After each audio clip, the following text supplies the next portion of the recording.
Sizlar bilan biz darsimizning 4 qismga bo'lib olamiz. Ya'ni umumiy darsimizni 4 qismga bo'lib olamiz. Birinchi qismi trading haqida ma'lumot. Ya'ni biz bularni ko'rib chiqdik. Ikkinchisi trading wave ilovasi bilan tanishib chiqish va uni o'rganish. Buni ham o'rganib chiqdik. Birjalar haqida ma'lumot. Ya'ni KuCoin bor, birjalar bor va brokerlar bor. Bular haqida ham qisman gapirdik. Va markazlashgan bozor bor, markazlashmagan bozor bor.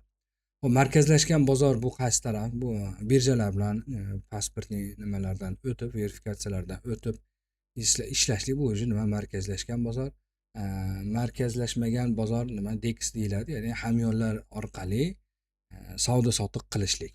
Ya'ni bunda sizni qancha ushlab turishingiz, qayerdan qayerga o'tkazishligingizni hech kim bilmaydi. Ya'ni bu sirli bo'yicha qoladi. Shuning uchun bu taraf sal xavfsizroq bo'ladi. Markazlashgan bozorda esa sizni hamma hujjatlaringiz, pasportlaringiz, qayerda yashashlaringiz bu yerda aniq ko'rinib turadi. Xo'p, ikkinchi bo'linma nima? Ikkinchi bo'linma biz bozorning strukturasiga kiramiz. Ya'ni shamlar bilan tanishamiz, ya'ni bozordagi qayerda talab va taklif borligini, swing higher low'lar nima, impuls korreksiya, bo'z strukturasi sinishligi va hokazo. Ya'ni umumiy bozorni strukturasi bilan tanishib chiqamiz. Eslatib o'taman, asosiy bizning darsimizda urg'u beriladigan narsa mana bu ikkinchi dars hisoblanadi. Chunki bozorni qayoqqa qarab ketayotganligini siz biladigan bo'lsangiz, ya'ni oqimni qaysi tarafga qarab yo'nalishini bilib oladigan bo'lsangiz, mana bu yerda xohlagan strategiyangizni bo'lsin ishlab beradi. Shuning uchun bizda asosiy kuchimizni mana bu ikkinchi darsga qaratishimiz kerak bo'ladi. Uchinchi dars esa, ya'ni uchinchi bo'lim esa bizda order block, breaker block, mitigation block, ya'ni bular qo'llab-quvvatlovchi nuqtalar, ya'ni podдержка yoki сопротивление ishini bajarib beradi. Breaker ham hammasi ya'ni. Mana bular bilan tanishib chiqamiz. Trendiy liniyalar bo'lsin. To'rtinchi qism esa bu nima? Ana shu yerga kelganda qaytib beruvchi omillar, ya'niki patternlar bo'lsin, switchno analizlar bo'lsin.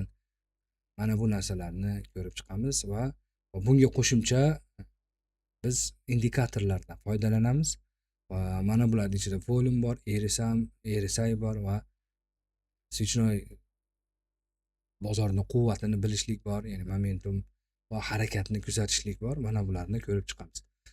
Asosiy bozorda mana shulardan boshqa narsa yo'q. Ya'ni 4 qismga bo'lib olganmiz.